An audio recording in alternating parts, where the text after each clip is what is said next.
5, 4, 3, 2, 1. Reviewers, what is good with your motherfucking selves? It is JB and Benny Blue Review. What up, what up, what up, what up, what up? Fine people of the review, a family. How are you? How's your mother? How's your father? Appreciate you rocking with us. You know what I'm saying? Episode 138 of this fine podcast. You can find us, of course. 138. Wow. You know what I'm saying? Sheesh. Clocking them numbers, and we're back to clock another one. Buddy. You know what I'm saying? Punching that clock, getting this work in for you, the reviewers. Word. You can find us at JB and Benny Blue on all social media. JBandBennyBlueReview.com for all past episodes. Put that /merch, copy a t-shirt, hoodie, dad hat, coffee mug, all that good shit, whatever you need. All that. You know what I'm saying? We are on all streaming platforms. That's iTunes, Stitcher, Google Play, TuneIn, CastBox, Spotify, iHeartRadio, full episodes on YouTube. Basically anywhere you can get a podcast, damn it, you can find us.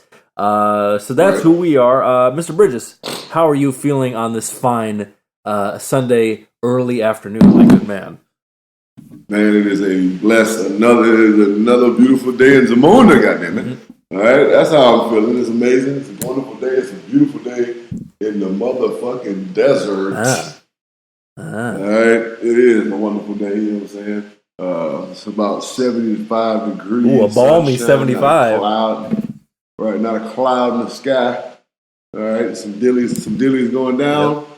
Football being played, and I'm talking to one of my favorite people in the entire universe, my brother, Mr. Beneford Rhinesmith III. All right, how the hell are you, buddy? I'm doing well, and the feelings mutual, sir. Because damn it, when we get on the, whether it's on the phone, in person, or on the MIC, as you say, we come with that good dope. And today is no exception, because reviewers today, our episode today is a little bit different. We still are going to do a bit of Savage picks here in the second half here, so stick around for that after a special advertisement announcement. But there have been some things going on here in these football streets. A couple major things to talk about. And as you saw, again, if you follow us on Instagram, you already know JB has some things to say and some wisdom to impart to you, the reviewers, who may have been casually watching it and may not know what's happening. So let's break down exactly kind of what we're talking about. So for those who are watching on Thursday Night Football, it was the Steelers at the Browns. Browns ended up winning 21-7. And toward the very end, and I literally mean the very end of the game, there was an incident. 14 seconds now. Yeah, exactly. There was a incident primarily between defensive end Myles Garrett for the Browns and backup, now starting quarterback for the Steelers, Mason Rudolph. Now, just to set the context, the play was being blown dead. Myles Garrett was taking Mason to the ground, a little extra considering where they were at in the game. So they start getting into a tussle on the ground. And Mason Rudolph starts trying to pull Myles Garrett's helmet off of his head, right? But Myles has still got a hold of him, so they're definitely getting into a little scrum. Nothing really out of the ordinary, especially for rival teams. You know what I mean? Nothing really out of the ordinary. Then some of the linemen naturally come over to start defending their quarterback, because as JB knows, that's what you do, right? They're trying to get their guy up, but they're still in the tussle. Mason ends up trying to kick him in the balls. They're still doing the whole thing, and as they come up, Yeah. Myles, he try. He kicks him. Exactly. Yeah. He got him. He got him. He cuts him real smooth. Yep. Exactly. So as they're coming up, Myles Garrett gets the helmet off of Mason, and they're still and at this point, someone put it. It was like a Great Dane against a Chihuahua. Mason Rudolph was sitting there yipping and yapping, and he's trying to come collect more of the smoke, as they say. So he wanted all of it. Exactly, and in the big heat of the moment action that got all the press, that's when Myles ripped off had his helmet, and then he swung it and hit Mason in the head. Now, we didn't catch him with the crown part of the helmet. When he hit him with it, he caught it with the more padding of it. Still whacked the dude with the helmet. Obviously, shit starts breaking out. Fucking Pouncey tried to mash him out like old boy at the MGM Grand the night Tupac got killed. Yeah. Like it was that type of shit. Mason Rudolph sitting there doing the whole what the fuck routine to the ref. Ogunjobi comes up from behind, pushes him, and it's this whole thing that happens. So that's basically the nuts and bolts of what happened. So just going to break down the results of that. Myles Garrett suspended indefinitely, at least for the season and playoffs. Ogunjobi got 1 game for the push. Pouncey got 3. I believe there are appeals for at least the Ogunjobi and the Pouncey suspension. I'm not sure for Myles Garrett. Rudolph got fined, but as of yet has not been suspended, which is a topic of discussion amongst most. Couple things on this. Number one, people are saying this is the worst thing I've ever seen on a football field. I'm not going to go that far. I've seen a lot of bad shit, and as JB knows, and anybody who's ever watched an episode of Hard Knocks, I've seen shit like that happen in Hard Knocks. I'm not saying it's the right, but shit like that happens. So people are like, this is the worst thing I've ever seen, cutting their WWE promo. It's not. Stop it. Like, especially if you've been watching football for many years, it's not a good thing, but it's not the worst thing you've ever seen. Also, too, like Mason Rudolph definitely deserves to be suspended. He at least should get 2-3 games, I think, for his participation in it. And ultimately, I think people, I think it's very interesting because we tend to throw our middle finger up to a lot of these debate shows, as their OG reviewers know.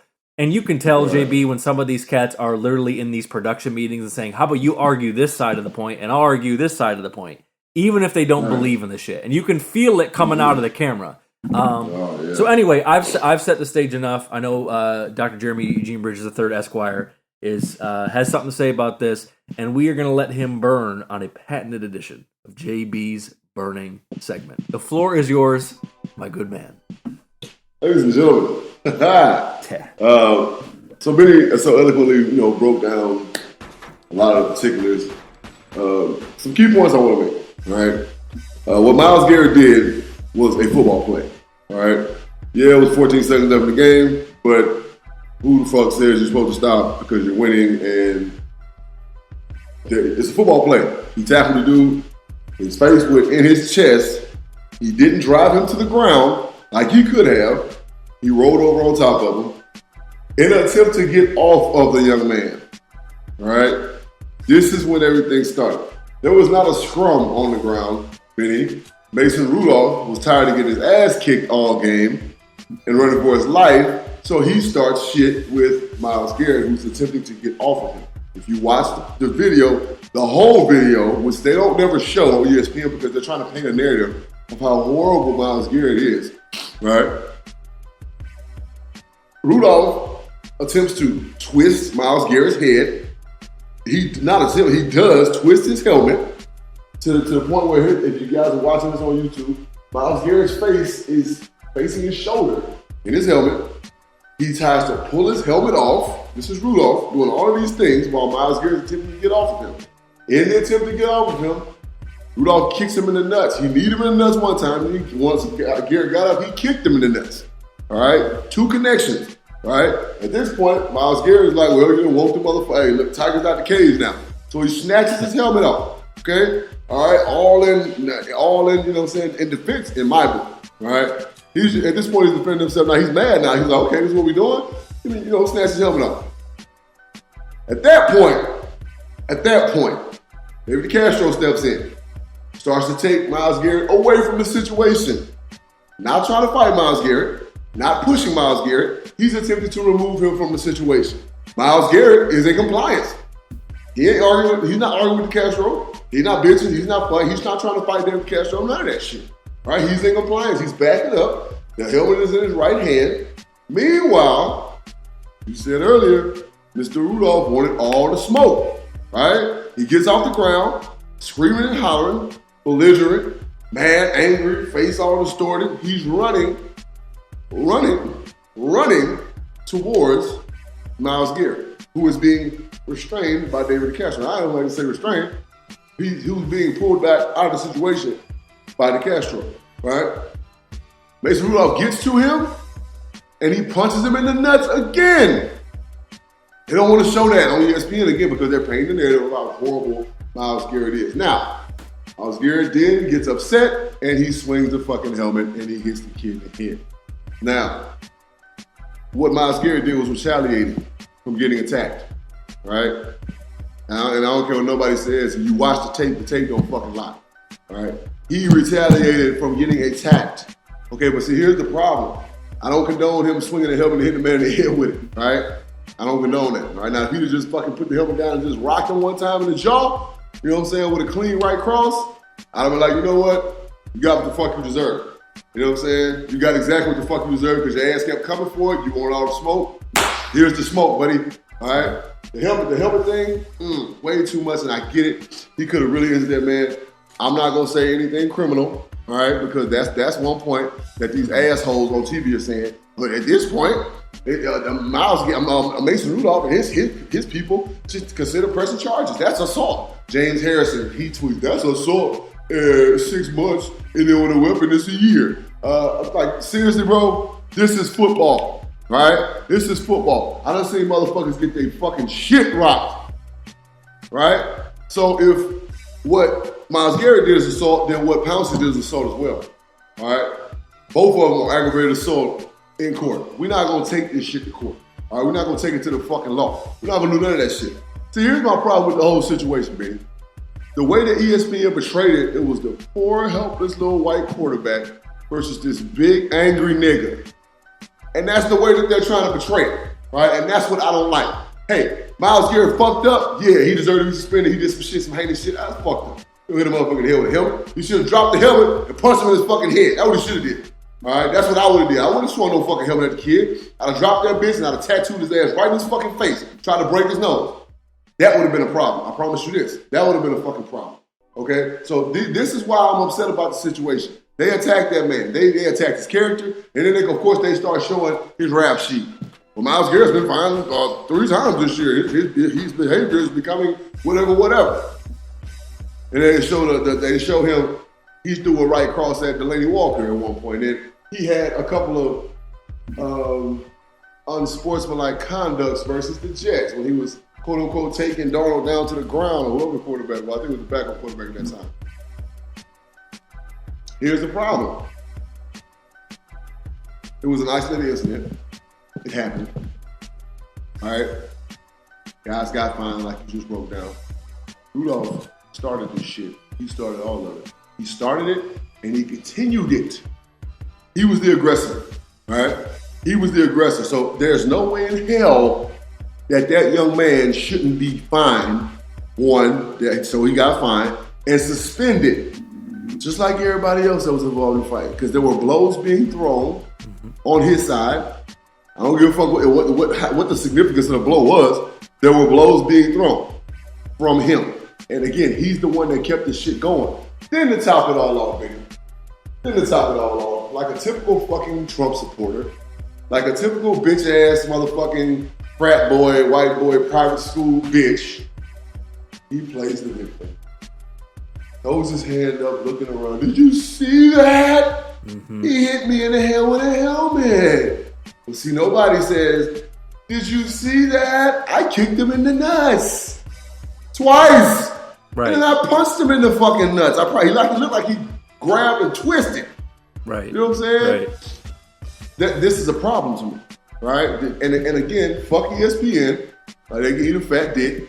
And everybody that was sitting on Get Up. And all these fucking Uncle Tom ass motherfucking puppets that they brought in to talk about the situation and how horrible it was. Charles Woodson, God bless your soul, from your Michigan Wolverines. You know what Charles Woodson tweeted? Before all this shit went down, right after the incident, because of course, I ran to Twitter. Charles Woodson tweeted, can we please look at this from both sides? Realest shit ever spoken. Underrated tweet, as they say. Mm-hmm. Realest shit ever spoken. There's 2 sides to every story. Really, there's 3 sides to every story. There's his side, and then there's the truth. Well, the truth is on the fucking film when you watch the entire, you watch the situation in its entirety. That's when you see the truth. All right, you see who's the antagonist. You see who's the aggressor. You see the man who committed the heinous act attempting to back away from the shit. It was over in Myles Garrett's mind. It was over. When him and the Castro was standing there and Mason Rudolph was charging, it was over. Right. Until round 2 and Mason Rudolph mine. Right. Now, old Glovier, whatever the fuck his name was, that was some bullshit. That was weak as fuck. You just run up and push the man in the back for what? You know what I'm saying? I know you just trying to get out because your boy, you know what I'm saying, into it. You trying to fall in. You know, fuck that punk. You don't run up behind nobody and push nobody in the back. You know what I'm saying? That ain't what you do. All right, so for him, that was some weak shit, right? But all things considered, the situation was wild. Mm-hmm. That's the word I'm gonna use. The shit was wild. But I don't like the fact that the NFL is not coming after Rudolph the way they came after everybody else, right? And everybody, I'm pretty sure there's gonna be people listening gonna be like, well, you gotta make it a racial thing. I ain't making it racial. That's the fucking world we live in, mm-hmm. right? And if you are naive or stupid enough to think that race does not spill into the NFL, you're fucking crazy. Because there's a young man named Colin Kaepernick that still doesn't have a fucking job because he took a knee for social injustice. All right? Now, everybody who's listening to the podcast knows how I feel about that situation. All right? I'm not sure exactly what the fuck Colin Kaepernick's motives are anymore. I don't know what the fuck he's trying to do anymore. I really don't. So it brings up a question to me. And I've been thinking about this shit. All right? I've been going back and forth in my brain as to whether I should say it or not. But you know how I am. I'm going to fucking say it. If Lamar Jackson was in Mason Rudolph's situation, and it was fucking, let's say, Wolf from Denver, who's a wild boy defensive line, mm-hmm. right? Let's say the situation happened in reverse. Would the same thing be going on? Right. Would the same thing be happening right now? Yeah. Would it be, oh, woe is me? Would it be, oh my God, I can't believe that this big old angry white man hit this poor defensive black kid in the head with a helmet? They would have been like, look at Lamar Jackson just attacking Wolf, and Wolf reacted by hitting him with a helmet. Right. That's what the fucking story would have said. That would have been the narrative. I can't believe how aggressive Lamar Jackson is in this situation. Look at how he's constantly attacking him. Wolf is just trying to back away from the situation. Right. Yeah, he hit him with the helmet, but he was trying to attack him. Yeah, the one I heard someone say it. The reverse that they used was Nick Bosa, because he's dominant at his position and he's a MAGA person. And Lamar Jackson was the one that I heard used out. If it were reversed, there were Nick Bosa like physically dominating him, being the quarterback and the bigger man, and then that whole thing happens and he whacks him with the helmet. That's the whole thing. Mm-hmm. So I think to touch on a couple of your points before we move into Colin, which is important. I think that's definitely part of it, but I think it's like to your point, when you have the conversation, people say, "Oh, why are you making it a race thing?" It's because it's a byproduct of the circumstances. So the bigger issue that kind of tricky it kind of pulls from is the main point that you made, was the lack of context, the positioning of the narrative, and the byproduct of that was Mason Rudolph throwing his hands up on the field, Mason Rudolph going into the press conference saying, "Oh, well, that was a coward move." And the problem is, the problem is because of what Myles Garrett did in terms of the severity of the act of it, it made everybody completely zero in on that, and they didn't focus on the rest of the stuff. To be honest with you, I think the most fucked up thing, even though I get what Pouncey was doing. Like, Pouncey was legit trying to mash him out. Like, he was trying to stop. Like, Pouncey was trying to stomp him out. Pouncey kicked him twice. He kicked him twice with cleats. Yeah, Pouncey was legit trying to stomp him out. In the head. Mm-hmm. He kicked him in the head twice with cleats on. Now, mind you, he had his helmet on, but at the same time, it's like, what the fuck are you doing? Right, like that. Like, to be honest with you, like, people were trying to use, like, the thug and the street narrative. Like, he was the one who took it to that point the most. Because, I mean, let's keep it real. Bingo. Let's be honest. Bingo. For whatever you want to say about Myles Garrett, and by all accounts, off the field, he seems like about as good of a dude as you could hope for. And, you know, maybe he has his little anger stuff. But, I mean, look at the position that he plays. At the end of the day, Myles Garrett is not a street dude. Let's just keep it what it is. Like, to be honest with you, Myles Garrett is a super athlete, is a nerd trapped in a super athlete's body. Like, that's his personality. Like, he's not a street dude. He's fucking Harry Potter trapped in fucking Booker T's body. That's what the fuck he is. You know what I'm saying? That's about as close as we're gonna get on that. No, I agree. Good analysis. That's a good comparison you can get. But right? But on the other side of the coin, Pouncey, you could tell like Pouncey is the type of cat that probably, if you try him out like on a bar or a lounge or a club, he's probably not going to back down. So like it's just him and to your point, really, him and his brother, them boys wild. Like, you know what I'm saying? Like, this ain't the first time that Pouncey's gotten into an altercation, a physical altercation with somebody on the football field, right? No, I'm not, hey, whatever, man. You know what I'm saying? The heat of the moment, shit happens. You talking to a dude, you know what I'm saying, who has gotten all kind of fucking penalties for shoving the fuck out of people late and like hands in people, like whatever. The late great Will Smith, God rest his soul.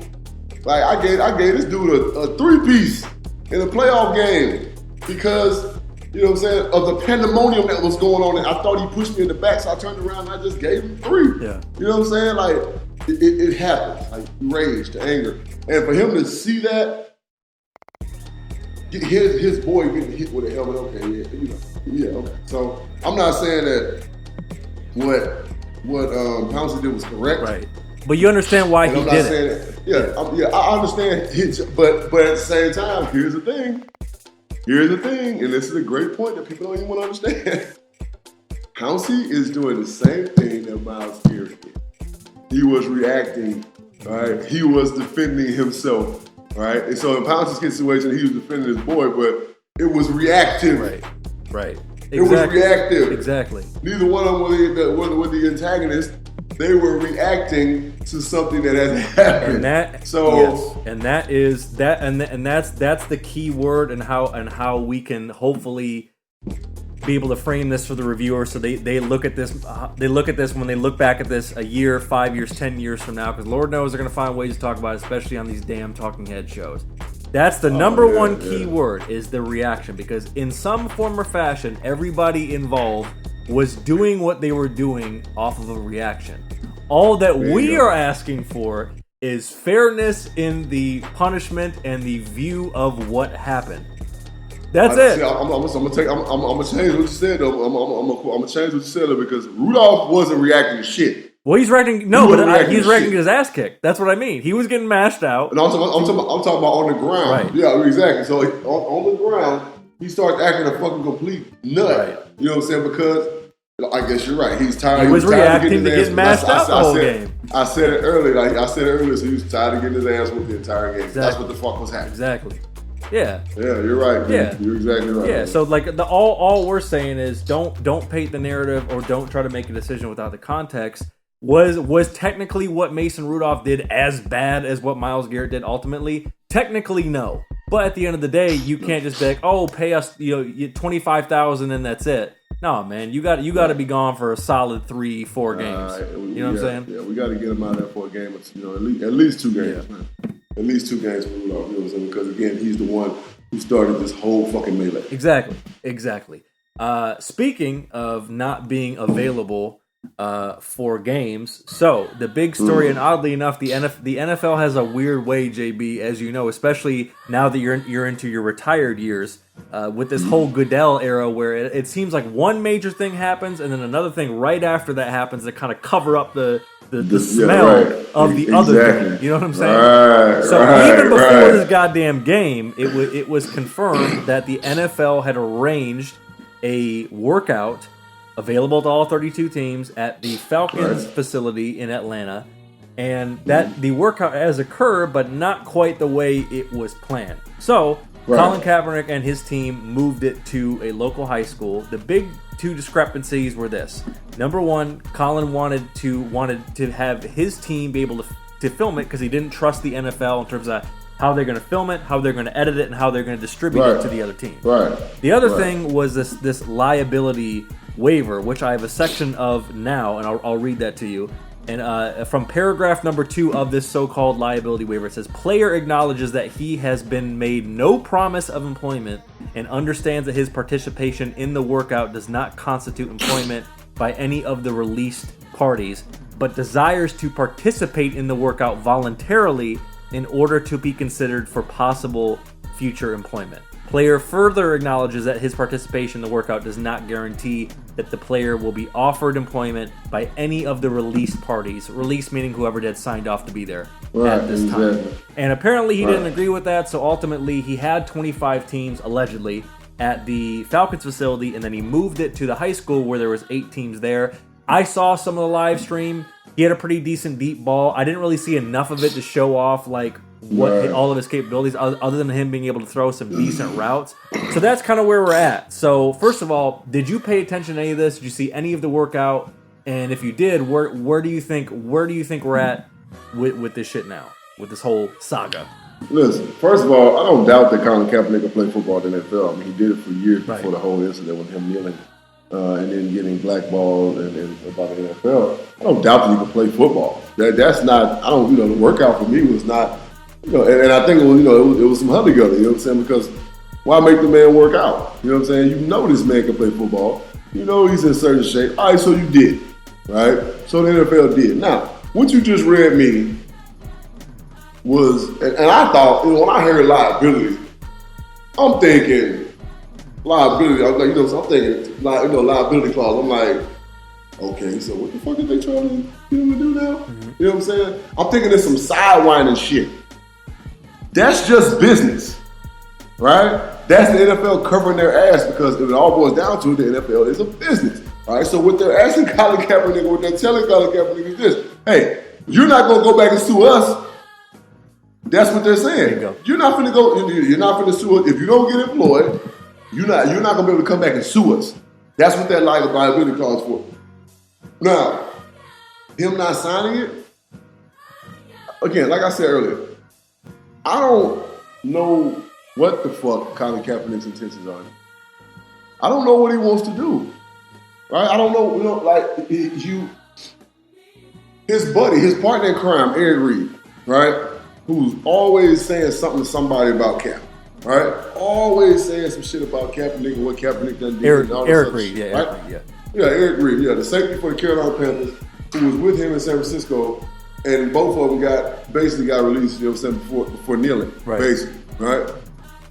Well, see, here's the thing. Eric Reed, he's in the NFL, right? Yeah. And talk shit about the NFL and still collect an NFL paycheck. Constantly talk shit about the NFL, but he's cashing that motherfucking check every goddamn Tuesday, right? That motherfucker is hitting his direct deposit every fucking Tuesday, right? So he had to go through a process, right, to get to the NFL. Somebody had to trust him and say, okay, we're gonna bring this kid back. He's a ball player. We know he can play the game. We know he's good. I understand he has some, he did what he believed in. Hey, whatever. You know what I'm saying? Here's the thing about Colin Kaepernick's situation is that you refuse to sign the liability clause. You move the workout. So these teams can't see you now. You know what I'm saying? Because teams are like, fucking, we ain't gonna go, you know what I'm saying, and shit. Then, now you're making yourself look problematic again. Right? So here's the question. Again, like I said, I don't know what the fuck Colin Kaepernick wants to do now. Do you want to work? Do you really want to play in this NFL? Right? I mean, I get it. You've been through what you've been through. But you're the one that's continuously pumping to try to get in the NFL. And the NFL ain't gonna fucking change. They're not. They're not gonna fucking change for you. They're just not, bro. Like, who the fuck are you? That's what I want to know. That's the question. You know what I'm saying? In the words of John Legend, who do you think you are? Right? Who do you think you are? Right? You ain't no more special than anybody that's ever played or is gonna play in this fucking NFL. So either you don't want to be an NFL football player, or you do. And if you do, like any other fucking business that you're gonna work for, because that's what the NFL is. It's not free reign. It's not, you know what I'm saying? It's not a equal opportunity company. It's not. It is employee, boss. Just like if you work for fucking T-Mobile, it's employee, boss. I'm about to break this shit down to y'all again, like I said back in the day when this whole shit first happened years ago, baby. We were talking about this shit 3 years ago. if little Johnny Starbucks goes into Starbucks with a shirt on that says anything, whatever, I stand with Cap, I kneel with Cap. So he's out of uniform at Starbucks, right? Right. He's out of uniform. That is conduct detrimental to work. That's insubordination. The manager comes to little Johnny, hey, where's the Starbucks shirt? Oh, I'm just trying to protest what I feel. That's my constitutional right. You're right. But it ain't your motherfucking Starbucks right. All right? So I'm gonna ask you to go home. Little Johnny comes in the next day, gotta work, same shit, same shirt on. Manager asks him again, what the hell are you doing? Yep. Yeah, well, little Johnny pops off in the mouth this time. Look, man, I'm gonna let you go because obviously you don't even understand what the fuck is going on. You know what I'm saying? Right. There are rules that you have to follow. There are certain ways that you have to act if you want to play for this NFL, right? Motherfuckers ain't got to give you a job. They ain't got to. They don't have to. You can protest the NFL all you want. You can boycott the motherfucker. They don't give a fuck. That little demographic that they're missing because Colin Kaepernick is not in the NFL, they don't miss that shit. They don't give a fuck about that shit. Right. You know exactly what that was, Vinny? And again, this is business. You know exactly what the fuck that was? That was the NFL saying, you know what? We crucified the kid long enough. Shit, give him a chance to come back in the league. We know he can play. So let's do a workout with him. Let everybody see he can still throw the ball. Yeah. And let's give him an opportunity to get back in here. All right? Now, do they do it for their own personal benefit? Probably so, because they know that their ratings are going to go right back through the roof. You know what I'm saying? Like, it ain't like they dwindle, but they just going to get that much higher because Colin Kaepernick is back in the league. Yep. So they gave him opportunity. Right? They gave him opportunity. And in my mind, he blew it. I don't know what else to say. In my mind, he fucking blew it. Because like I said, I don't know what he's trying to do anymore. I don't know what he's trying to prove at this point. Right? I don't know what you're trying to do no more. Right? But you want to do this, that, and the third, but you still want to play in the NFL. Right. If it's about social injustice, look, the NFL's already wronged you. So you took a settlement from the NFL because of what happened. You took a settlement that was a crazy amount of money. Yeah. You took that settlement. If it was so big, if you were so big and you were so down with the cause and whatever, you'd be like, I don't want that. I want to play football in the NFL again. Mm-hmm. Right. I don't want your settlement money. I don't want your hush money. But that's basically what it was. The NFL was like, man, shut the fuck up. Here's $80 million. Yeah, here's $80 million. Shut the fuck up. You know what I'm saying? Like, right. But no, I want to play football. Okay. Right. Well, if you want to play football, if you want to work here, hey. Exactly. You got. You know what I'm saying. You gotta do what we do. You know what I'm saying. Win in Rome. That's basically what it amounts to. Win in Rome. Exactly. You do what the fucking Romans do, and he ain't doing what the Romans do. Because I think at this point, not saying this is how he's thinking, but how he's presenting it, it's almost like his mind is split between do I want to play in the NFL or do I want to stick it to the NFL? Right. And you can't have both. You can't have both. And by the way, you bring up a good point that I think it's hard for a lot of people who are really, really, really down with Cap. And we're not saying we're not supporting him. We get what he's doing on that end. Right. That part of it, we're with him 100%. We're talking about the football part of it. Yes. That's it. The football part of it. The problem is he has, through this process, he has had 3 major victories. Number 1, he absolutely positively got his message out and is helping create change because of it. That's number 1. Right. Number 2, he actually got the anthem policy changed. You can choose to stay in the locker room now. Yeah, that wasn't a thing before, and that happened because of him. Mm-hmm. And then number 3, he received compensation for what was to believe some sort of blackballing, receiving a grievance, being denied employment. So, technically, he received the victory for that. It's not like they said, fuck you, get it in blood, and we'll see you later. Right. He got the money. So he had 3 major victories from the point from when he last played until now. He's got a Nike sponsorship deal as a non-playing athlete. Mm-hmm. Think about that. He has a Nike, and nobody, by the way, Nobody knows the terms of that agreement. Nope. And here's the other rumblings about this that I bring up, and I don't know if this is true, but I wouldn't be surprised. Apparently, another discrepancy about the whole workout in Atlanta was that Nike wanted to come shoot something. And the NFL was like, you're not about to make us a propaganda machine. Right, exactly. So I'm not saying that's true, but at the same time, I wouldn't be surprised because I know what they're trying to do with him. I know what they're trying to do with that brand. See, shoe companies like Nike, K-Swiss is doing something with Gary Vaynerchuk. A lot of these brands, or you see with like Kanye and Adidas, a lot of these brands, Kevin Hart has his own Nikes. A lot of these brands are now getting behind public figures, influencers. You may not even be an athlete or even that good of an athlete. You know what I mean? And so now we got all out of the way. Now what it comes down to the NFL perspective is this: assets versus liabilities. You hear me talk about it. You hear JB talk about it in life and business. We're talking business. Assets versus liabilities. If Colin Kaepernick were the talent level of a Patrick Mahomes, he would have been signed. This would be a joke. He would have been signed a month after the whole thing happened.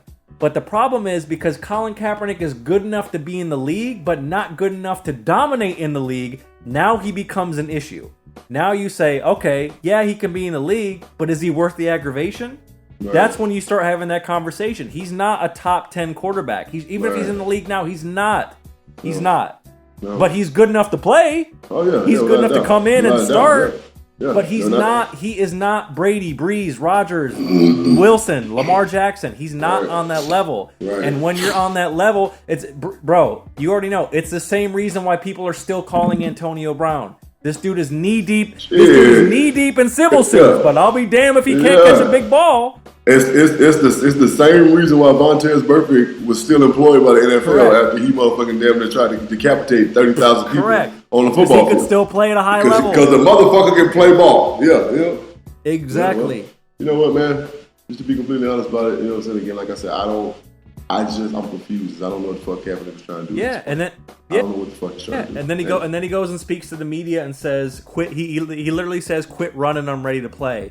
Well, it's like, bro, at this point, you can't. You've made your point. Everybody who knows what's up is with you on what you were kneeling for, what you believe in. We're with you. But now on the football point, what are you trying to prove now? They're not denying you playing football. You're not able to play in the NFL, but you can still play football. So it's like it's always been a point I've made too. I'm like, damn, if you really want to play football, I'm pretty sure you can go to Canada and destroy shit. XFL is about to start. XFL is about to start. I mean? Like, are you not? You know what I'm saying? Are you trying to play football, or are you just trying to? You know, he just wants shit his way. Exactly. And that's the way I look at it. He wants everything his way. You know what I'm saying? As the analogy said, he wants to work at Starbucks, but he wants to wear his own merchandise, and it's like, but you want to work at Starbucks. It's not Colin. It's not the Colin Kaepernick football league. It's you want to play in the NFL, and you made progress with the NFL. You got basically if the Colin Kaepernick thing doesn't happen, I don't even think this whole Jay-Z thing happens. To be honest with you, like think about how much influence that had. And you're still trust me when I say, and I said it when I first heard about the workout. I said, you can bet your ass that Jay-Z has something to do with this. All right, you can bet your ass that Jay-Z has something to do with this. And it's crazy because like black people, everybody's so fucking woke. You know what I'm saying? They so quick to call somebody an Uncle Tom or a tap dancer or Nah, don't get me wrong. There's a lot of them out there, but. I got into a couple arguments with people when Jay-Z came on board the NFL. I was like, that man is a fucking hustler, right? He's a hustler, he's a businessman, and he understands, and I said on the podcast, that the only way to take down the Carter, which y'all don't know what the fucking Carter is, you know what I'm saying? Go to fucking one of these streaming sites and look at New Jack City, because that's what the NFL is when Brown had that thing pumping. The NFL is the Carter. And the only way for the cops to get into the Carter was that motherfucking Pookie. You know what I'm saying? They had to get inside. Mm-hmm. And that's what Jay-Z's doing. He's inside now. So I promise you he has something to do with that. And I bet you, when Colin Kaepernick, they tried to move the shit and he refused to sign that shit, I bet Jay-Z was like, Oh yeah, no, Jay Z went like this because he's cut people off, especially cats that used to be signed. So he was I guarantee Jay Z went like this. He's like that. I did my part. That's right, it. I can't. What else can I fucking do at this point? You know what I'm saying? Fool. He ain't want to just come out and be like, look, nigga, I got you to fucking work out. Right. Like, come on, bro. You want to play ball again? We trying to make it happen, but you can't be this dude, bro. Yeah, he's at Jay Z was probably sitting with a team of people at Rock Nation offices, L.A. or New York, depending on where he was at. And then when he got the call from Cap's rep, he's probably like he probably just went like this. All right, man, and he hung up the phone. That was it. That was it. That was it. Right. He was just like, you know, when you talk to somebody and you hear them say that and they hang up on you, you're like, oh shit, they're hot. Right. He just look. Jay was sitting there with his. He's sitting there with a pen and tape. He just threw the fucking pen to the sky. Right. They were like, "What happened, Jay? What's wrong?" He turned the news on. Right, real quick before we get to our rapid fire half week savage picks. Gun to your head. Does Cap ever play in the NFL again? I think teams are gonna take a chance on him. You see, after all that, I still think it's still going to happen. And I think it's out of necessity, right? Because the quarterback situation in the NFL is real shitty right now. Very true. I mean, it's really bad. You know what I'm saying? It ain't been this bad in years. It's like you got elite, you got a couple of really good, and you got trash. You know what I'm saying? So Cap can come in and be really good for a team.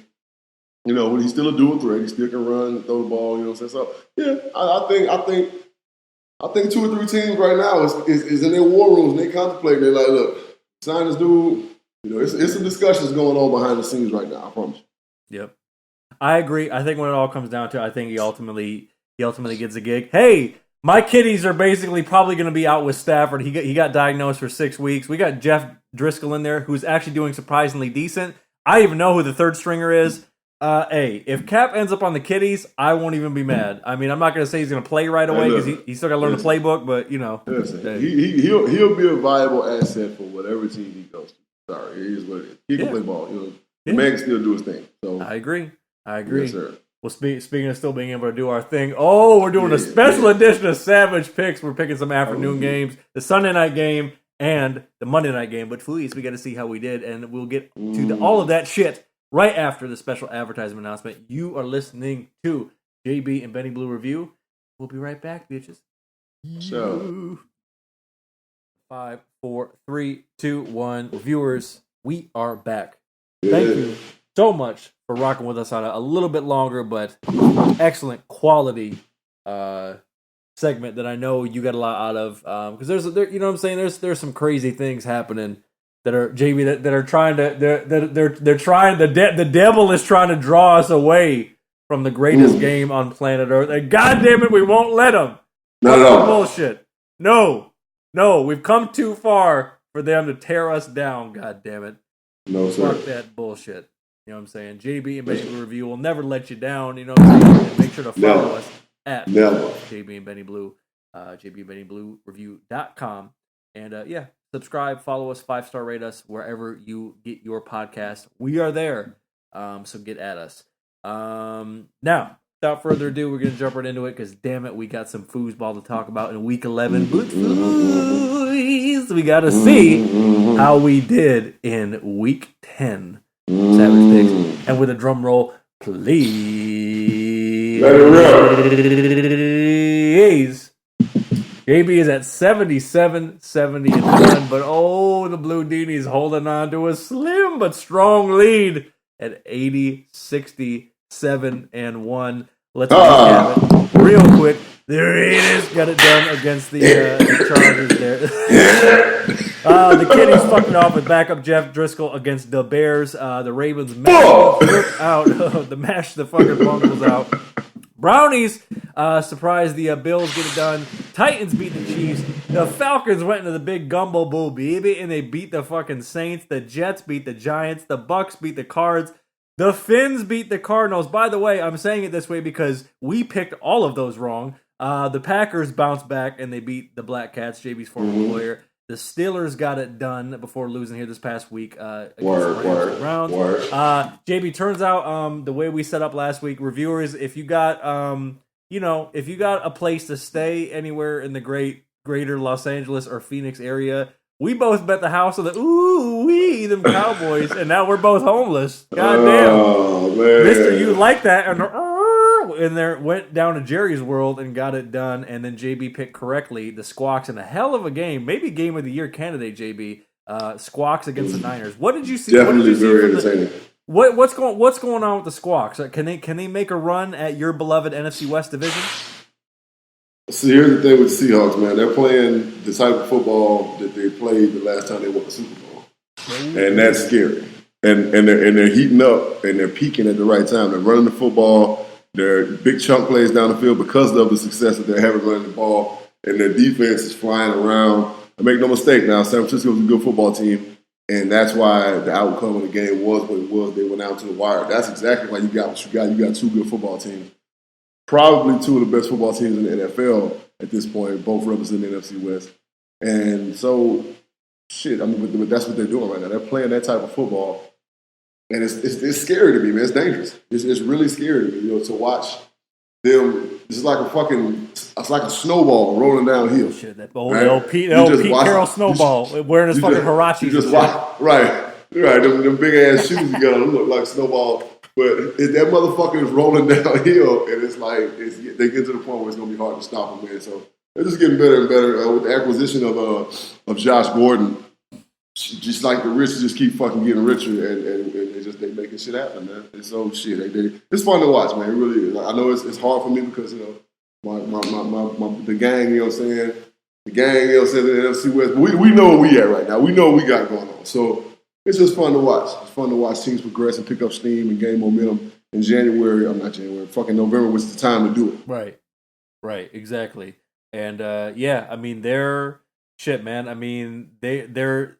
I feel like they're a team that, based on their scheme and their culture, that their defense over the remaining weeks of the season is going to catch up to where they're going to be at with the offense. Because listen, I mean, shit, Russell Wilson.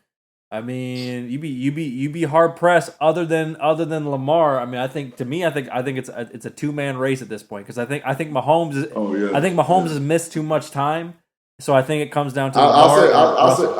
I'll say a 3-man, because we got to put Christian McCaffrey in there. Yeah. And then with Christian McCaffrey being there, you got to put Dalvin Cook in there because of the numbers they're putting up. So coming in at third and fourth, coming in at a strong third and fourth. But you're exactly right. What you're saying it's fucking. It's like that game at the fair when you shooting water in that fucking hole and the horses is going. You know what I'm saying? So right now, you got Lamar. You know what I'm saying? And Wes and Russ, man, just going at it, man. So exactly. Again, it's fun to watch. It's super fun to watch, man. Exactly. We'll taking this shit to the carnival, because Lord knows this shit is crazy. Oh, without further ado, motherfuckers, it is time for Week 11 NFL Savage Picks. Cue that motherfucking music. Let's go right now.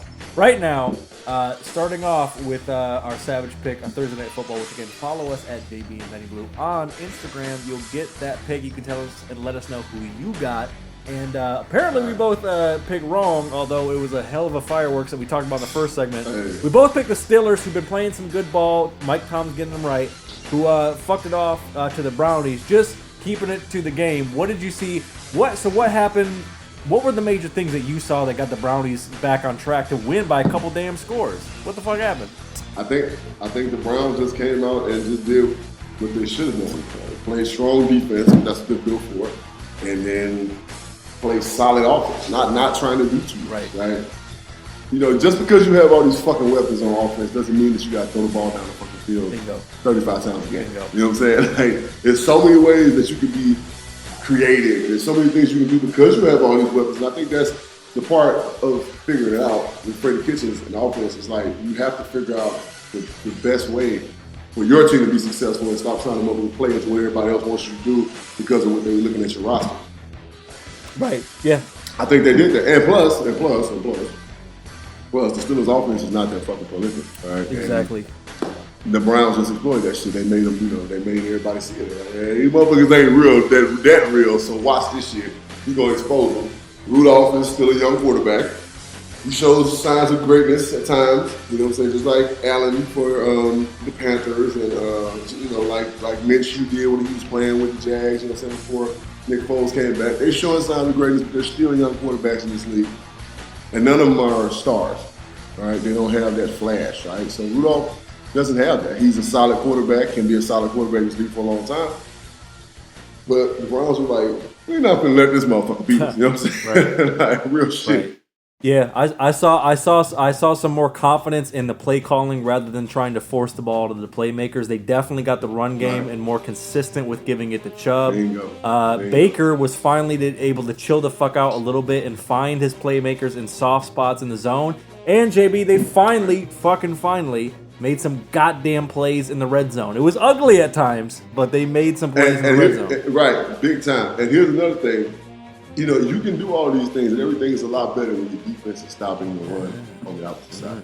And that's exactly what the Browns' defensive line did. They did a great job. The front seven for the Browns did an amazing job. And when they did try to throw the ball down the field between Greedy and Ward and their safeties, those guys had everything on lock. So shout out to the Browns, man. I think it's about figuring out who you are. You know, fuck what ESPN wants you to be, and fuck what ESPN say on paper you're supposed to be all this, because ESPN's fault that we're on the Browns' dick anyway. Right. Because they wouldn't stop talking about the motherfuckers. So they hyped them up, they sold them up the river, and they had work to do. It's not that easy, you know what I'm saying? There's no such thing as a super team in the NFL. Sorry. It's not. You can have a super team in basketball. Hell, you can have a super team in baseball, hockey, you know what I'm saying, like soccer, all other sports, all of the big-time sports, but you cannot build a super team in football because the cohesion has to be there. You have to put a plan together that fits your team, and if you don't, then you see what the Browns. That's why you see the inconsistency. That's why you see the inconsistency. You know what I'm saying? They're here, they're there, they're here, they're there. That's why you see that, because they're not figuring out the best for them. Right. Exactly. At this point, 2 games won, they're starting to figure it out. You know. Mm-hmm. Yep. Exactly. Well, speaking of a team that's near and dear to Dr. Jeremy Bridges, as you can see in his background, draped up and dripped out in the Birdgang. It is the Birdgang taking the flight to the Big Bell Bottom. For the afternoon game. The line is 10 for the Niners at home. Injury report. The disrespect. The disrespectful line. I would probably take the line in favor for the Cards to keep it close.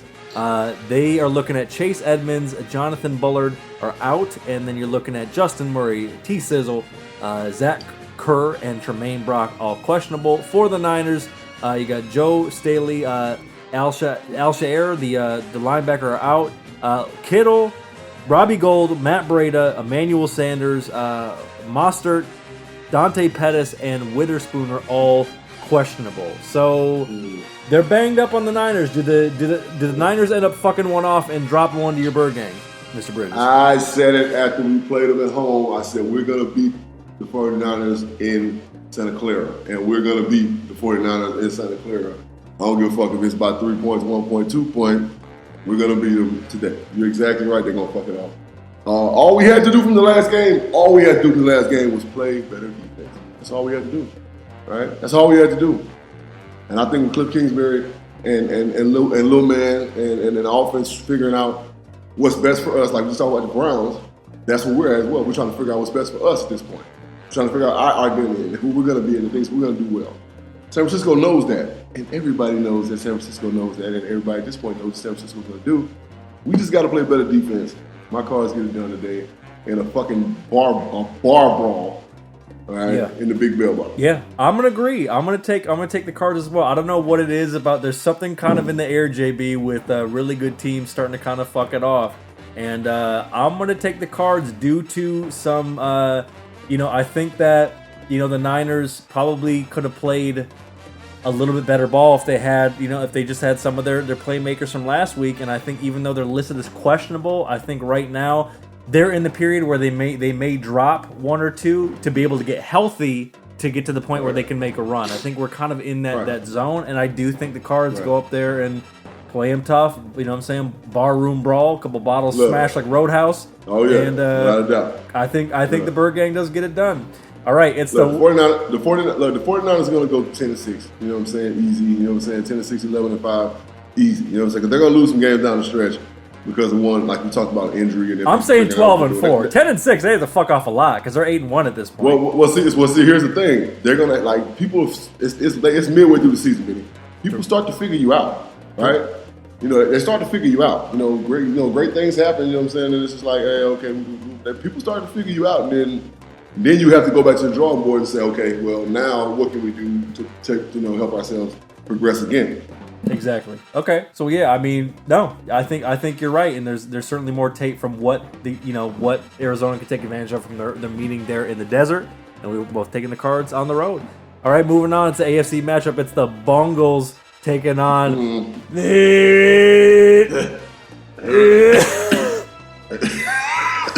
Raiders in the black hole, and the line is disrespectful 13 for the Raiders at home. I'm not doing the injury report. Why do the Raiders win? Don't even do it. The Raiders win because one, they're at home. All right, it's starting to become more and more of a reality that the Raiders next year will not be in Oakland.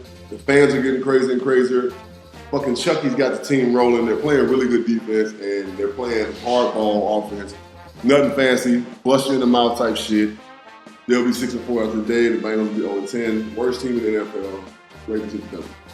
Correct. I am also taking the Raiders as well. The Bungles are officially in tanking for Tua mode, and get well soon. Prayers up to Tua because he took a nasty one. So we're not tanking for Tua anymore. They're bobbing for Burrow. Oh, bringing the Ohio kid bobbing for goddamn. That's what they're doing now. At this point, they're bobbing for Burrow because Tua, hey, like you said, get well soon, Big Daddy. But at this point, who knows if he's gonna play football next year. That's true. And hey, Burrow coming home to Ohio. Although, I mean, shit, Chase Young might be out there too. But if they're gonna make that move from Andy Dalton, it might be Burrow. It might be Tua if he's ready. But we'll see. So we're both picking the Raiders at home. Oh, this one, I feel like this one is going to be sneaky good. It's the Pats, dude, at JB's drafting team, the EAGLES Eagles. The line is 4.5 for the Pats on the road. Injury report: Patrick Chung, Damian Harris are out. Ebner, Lacoste, Zawelski, Danny Shelton, and John Simon all banged up. For the Eagles, it's Nigel Bradham, Alshon Jeffrey, and young Mini Mike himself, Darren Sproles, out. Followed by Jordan Howard is listed as questionable. What do you think? Possible trap game for the Pats, dude? I honestly believe that the Eagles going to win this game. All right? And I believe it wholeheartedly. And I believe it because I think that the Eagles make more big plays on offense than the Pats. We know that the Pats offense is not very prolific at this point. We know that it's kind of weird. But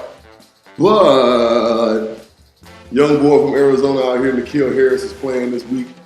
All right, he is active, if I'm not mistaken. He was the one they put on IR early in the year to bring him back. He's active. They have a Mohamed Sanu. They're going to be, and Tom Brady has challenged his offense. All right, when the old man speaks, everybody listen. All right. With all that being said, I think the Patriots get the win. Oh.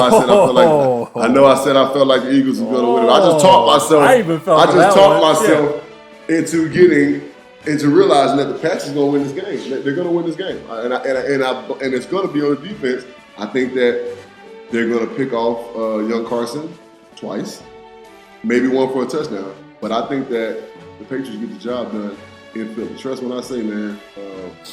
If I can watch it, I'll be watching. I got the Birdgang is on right now, right? Yeah. But if there's some way I can see this game, we're gonna be watching that too. Oh yeah, you might have to stream that from the phone to the computer because that's gonna be a hot one. Yeah, I mean you said it. You've said it ever since we started this fine recording that you're not picking against young Tommy Brady, and I think the Eagles play them tough. It is you can't discount the must-win factor in where they're at because they're 5-4. The division is still up for grabs.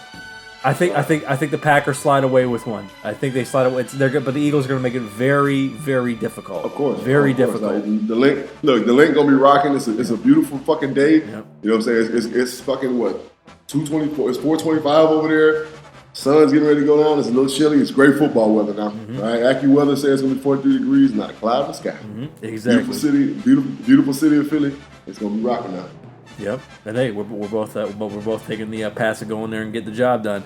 All right, it's two NFC teams on the Sunday night game that are going through some struggles that need a win. It's the Bears. You know what I'm saying? And against the Rams, and the line is 6 for the Rams at home. Taking a look at the injury report, you have Trey Burton, Isaiah Irving, Danny Trevathan, Adam Shaheen are out, and David Montgomery, the running back, banged up. For the Rams, you got Brandon Cooks, you got Havenstein, you got Darius Williams are all out. Gerald Everett, the tight end, Higbee, the tight end. God damn, they're fucked up at tight end. And Johnny Munt. All three tight ends are listed as questionable. Bears at Rams. Who gets their shit back on track, Mr. Bridges? LA. All right, LA gonna take this one, man. I think that LA's defense has been kind of talked bad about, you know, and rightfully so. They really haven't been doing very well. I mean, their record speaks for itself. They're 5-4. Jared Goff's not been playing very well now at a high level. Todd Gurley, it's been kind of disappointing this year. Their offensive line is complete trash. But here's the great thing: the Bears' defense has fallen. They just fell off, just completely fell off, like Eddie Kane Jr. in fucking the Final Heartbeat. Like they done completely fell off, bro. So it's like the Rams. I feel like they're gonna have an offensive explosion in this game, something that they hadn't had in the last fucking 4 weeks, basically. They're going to have an offensive explosion against the Bears. The Bears fall 4-6, and their worlds continue. Yeah, I think to me this is a home and away game. I'm taking the Rams at home. They need the win, and I think they're gonna put just enough pressure on risky Trubisky He is risky. Yeah, very risky to get those fuck ups. And yeah, I'm taking the Rams at home as well. All right, finally, it's the Chiefs at the LA, San Diego, Carson, San Antonio, Reedley, Bakersfield, Vegas, Walla Walla, Washington, fucking Chargers. Walla Walla. But wait, they're in Mexico City at the Estadio Azteca in de Ciudad de Mexico is the Mexico City game. And the line is 4 for the Chiefs. And the injury report, you have Bell, you have Agba, you have Okafor out. Kendall Fuller and Damian Williams are questionable for the Chargers. Tevy's out. Justin Jackson, Davis, Russell Okung, and Teamer and Maza all questionable for the Chargers. Chiefs at Chargers. Do the Chiefs start getting their shit together now that Mahomes is back? Janky ass Chargers. Mexico City. Chiefs defense still questionable. Iffy. All right, those three components add up to the Chargers still a win. The Kansas City Chiefs in Mexico City. Estadio Azteca, right? We'll witness the Chiefs get their ass whooped by the Chargers. Man, oh god damn it! It's one of those. You're like a good defense attorney that makes a hell of a fucking closing statement. But due to firepower, I'm gonna take the Chiefs. I do think they're gonna play down to the Chargers' bullshit. But goddamn, if I wouldn't be surprised if that happens. It's oddly enough of our picks this week, the first one that we're going a different way on. I am gonna take the Chiefs. I can see both scenarios playing out.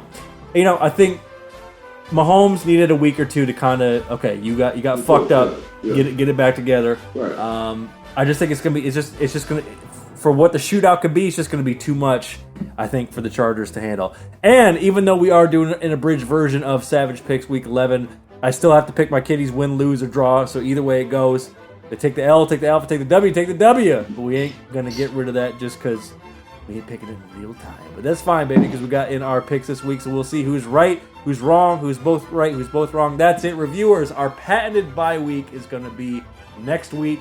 So we will see you in a couple weeks. We're gonna put up some stuff for you guys to check out for what you guys can do to help us grow our fine podcast. And JB, since we are gonna be off for a week, what do you want to share with the reviewers before we get out of here and enjoy the rest of our Foosball Sunday?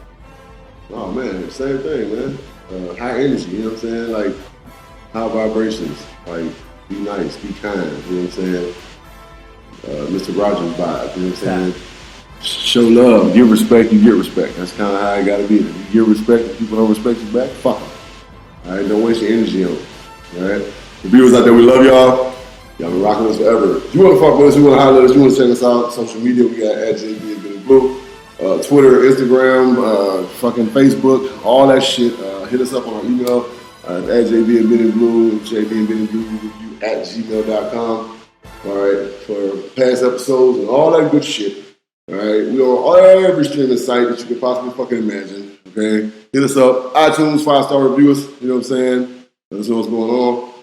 We got a phone number. You can hit us up if you want to talk to us. What's that phone number, Benny? That's a Savage Hotline, 818-850-2804. Who? Mike Jones, 818-850-2804. And that's it. JB and Benny Blue Review Podcast at JB and Benny Blue, JB and BennyBlueReview.com. That's our viewers. We're going to go enjoy our bye week. We'll be back. Oh, don't you worry. Yeah. We'll be back. Yeah. God damn it. Yeah. Until next time, reviewers, we are out.